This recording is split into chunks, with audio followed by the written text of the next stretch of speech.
Road trips have their appeal, but be wary on your travels, as you never know what's waiting for you on those open roads. It's time to get comfortable, strap in your seatbelt, and let the darkness take control. Number 1. I hunt deer in northern Wisconsin with my dad and uncle and family friends. When I was in high school, I acted in the school plays, and the weekend of our performances was always the same as opening weekends for deer season. My last performance would be Saturday night, which was opening day, and then my dad and I would wait a few hours and start the 5-hour drive from southeastern Wisconsin that would go straight to the woods and unpack our stuff at the cabin later. So I slept most of the way up there and woke up because we were driving in the woods and going over a lot of bumps. It was probably 5:30 a.m. at this point, so it's still very dark, and my dad tells me that he thinks we made a wrong turn at some point in the woods. He was going to keep on going along this very poor excuse for a road, more like a trail. Lots of branches scraping around the truck and thudding as they smacked the sides. I'm looking out the side window when my dad screams, "What the hell?" I look up and we're face to face with another pickup truck about 30 feet away. Keep in mind that it's basically pitch black. The truck is sitting there with no lights on, only illuminated by our lights. I looked closer and realized there are 2 really grisly looking guys sitting in the truck staring at us, and they look furious. After seeing them, I noticed on the ground between our 2 trucks was a deer body with no head, and the body was completely skinned, but all the meat left intact. My father threw it in reverse and got the hell out of there. He figured out where we were and realized that we were only about a mile away from where we were to hunt. That day we waited until it was just about light out to walk out of our strands. I realized the guys were probably poachers, only killing for the rack and the fur, but just imagine that scene in the pitch black of the woods. Number 2. The most disturbing thing that's ever happened to me was on a long drive back to college for my last semester before graduation. I am a night person and was leaving kind of late for the drive, but was expecting to get in at around midnight, being that I would be living on my own after school. I was feeling a bit sentimental, as it felt like I was leaving home for the last time. Home was somewhere else now. So it's sunset as I'm driving towards the highway, and there's a beautiful low fog in the fields along the roads catching the light. I decide around then that it would be nice to try for a more scenic back road until the typical turnpike stuff. So I decided to cut off towards West Virginia. I stop at a diner, get gas, and then proceed towards the WV line as night falls, as it is the last human contact I will make for the rest of the drive. I didn't foresee it, but an immense, dense fog dropped over Appalachia that night, slowing my drive considerably. At some point in the mountains, there was scarcely 10 or 15 feet of visibility, but there are some small towns that the roads lead me through. It's Friday night though, and it begins to feel oddly dead in each town I pass through. It'd be 9 or 10 p.m, and the local bars would look closed. There were no lights on in any of the houses. It felt uneasy, but maybe that's just how it is there. Anyway, I'm making terribly slow progress with the fog and the back roads at night. Deer sightings keep me on foot a little when the fog wasn't so bad, but at some point I'd have to noose my way through the foggy intersections, unsure if I'd find the other side. It was almost impassably dense at times, and the trip would take double the estimated time to arrive because of it. I'm often driving at around 25 miles per hour, or worse, trying to be safe. It's around 1 or 2 a.m, and there's no cell phone service as I get into a large national forest. There's no traffic around, so I decide to pull over to pee, leaving the engine on for whatever reason. It'd be a quick stop. I'm not fearless by any means, but I try to not let myself get too jumpy in the woods at night. But as I'm coming around the corner undoing my belt, I hear voices 40 or 50 yards into the forest, and then they're scrambling through the dead leaves and brush coming in my direction. It's pitch black, and I can't see anything off the road beyond the red glow of the taillights. Feeling sufficiently freaked out, and not willing to find out more, I bolt back to the driver's side and floor it to the next hill, happy I'd left the car on anyway. My heart is pounding. I never found out more about this little scare, and I'm glad for that. A little while longer, and I'm heading up some steep mountain and nearing an old firewatch tower from World War II. There's a plaque about it being a community morale builder, to have built it even if it didn't affect the war in any way. I pulled into the overlook to actually pee, because I never got the chance earlier. Now that I'm atop a sizable mountain, I suddenly get good service, and a string of concerned texts from my mum, freaking out and asking if I made it okay. By this point I should have been at my house hours ago, but I took such a long and unfamiliar way in the dark and intense mist. Knowing that she wouldn't go to sleep until I'm there, I respond that I'm safely home, hoping that it will end it. She immediately calls me and asks me where I am, and I can't really ignore her call, having just messaged her. I tell her that I'm home, and she asks, "In Virginia?"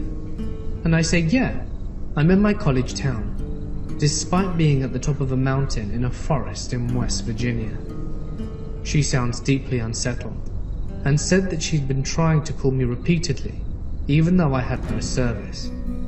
I ask why, and she says that she got a really weird phone call from West Virginia, but way west of where you should have been, which is actually where I was.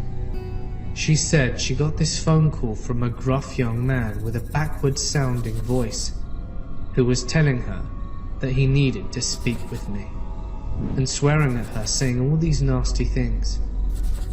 She said she heard people in the background screaming and people laughing. She hung up and called me a few times, but it went straight to voicemail. She typed the number in on Google and saw it was from West Virginia. I knew I was at least passing through a small part of it and called the number back. A small child answered and swore at her, and the earlier voices ripped the phone back and started saying my name again and saying that he needed to speak with me. This was especially strange because I was driving my dad's car and I'm not registered to it, and even if they somewhere saw my plates and could run them, they'd get his name. I think I even paid with cash at the diner at the gas station on the way back, not to mention the fact that it was in another state. I can't think of anything I could have dropped with my name on it when I'd stepped out of the car briefly earlier, during the recent incident. I still had all my cards on me and my ID. It would have been an incredibly strange coincidence, or extremely elaborate prank either way. I do my best to reassure my mum, and I have no idea what that could be about, and that it just must be a weird coincidence. I tell her I'm at my house and that I'm okay, despite how troubling I find all of this in reality. She gives me a half-hearted okay, and we say goodnight. I pull out of the watchtower, pull off, and continue on to Virginia. Never have I been so comforted by the 3 a.m. dregs of late-night parties, students stumbling home at near university towns off a highway I know well from my usual route. I carry on to that highway and make it safe easy, and things have been completely normal since. But I have never brought it up with my mum again, nor the heart to tell her where I was driving that night, or how late, or the voices in the woods. There's no climax and no resolution. I'm just trying to forget. Number 3. My sister worked an hour and a half away from my mother's, where she was staying temporarily at the time, which was bad, because she has a bad habit of falling asleep in cars. So, one night that she was working really late, I made her promise to call me, and I'd stay up to talk to her until she got home. One night, late, I'm on the phone with her, and out of nowhere she starts screaming. She finally gets out some semblance of a sentence, telling me that there was a girl covered in blood crawling out of a ditch onto the road. She pulls the car back around and jumps out the car and runs to her, the phone falling to the ground. I am still listening, and I hear the girl start sobbing and telling her, "Oh God, not you. I need help. They're coming back. They're going to come back for me." My sister at this point thinks the girl might have some mental issue because of how frantic and disconnected her thoughts are, and because she keeps saying she needs help. She doesn't seem to think that my sister could help her. Although in hindsight, I think the girl saw a 5'7", 100-pound sister with her high-pitched voice and thought that they could kill her too. From there, besides screaming and broken glass, I can only tell it from her side. She sees this truck pulling up, and it's about to wave them down, when the girl goes crazy and starts crawling and pleading with my sister to run. The truck puts on its brights, and 2 very big men jump out of the car and start walking towards them, making clicking, catcalling sounds, and my sister's blood turns cold. She reaches over and grabs the girl, as there's no way in hell she's leaving her, and in a whirlwind manages to force her into the car and jump in herself before the men reach it, smashing her lights. She speeds off, clipping one of them, and is followed by this truck trying to run her off the road for about half an hour.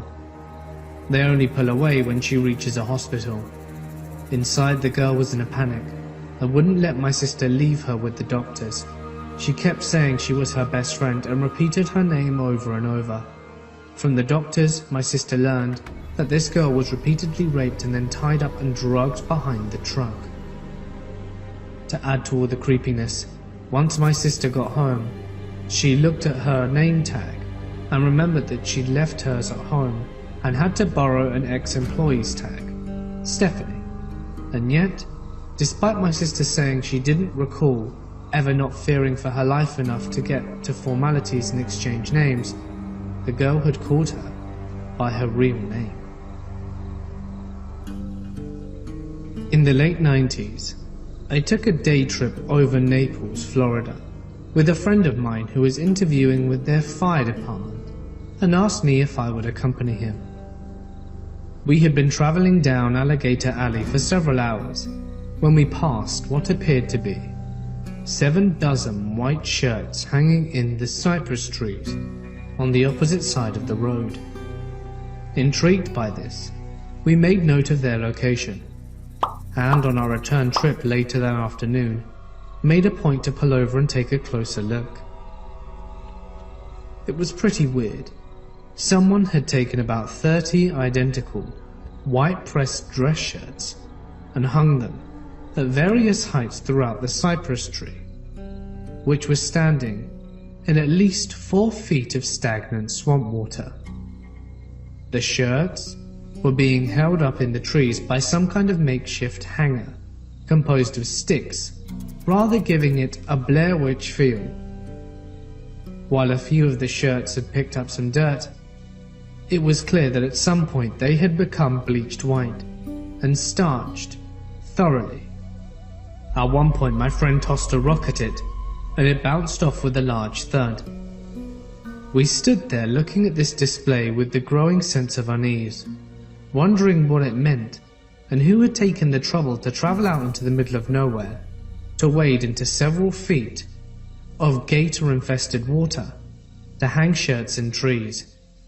In the evening light, it looked even creepier. Between the eeriness factor and the mosquitoes, we decided to return to the car and drove off, discussing our findings. We decided it was perhaps some kind of memorial to someone killed on the road, or perhaps something more sinister, like a ritual of some sort. Through the years, I have read other reports of similar displays being sighted on other remote roadways throughout the country. A few years ago, I happened to be traveling on Alligator Alley again, and did not notice the display. I wish I had been able to get a picture of it.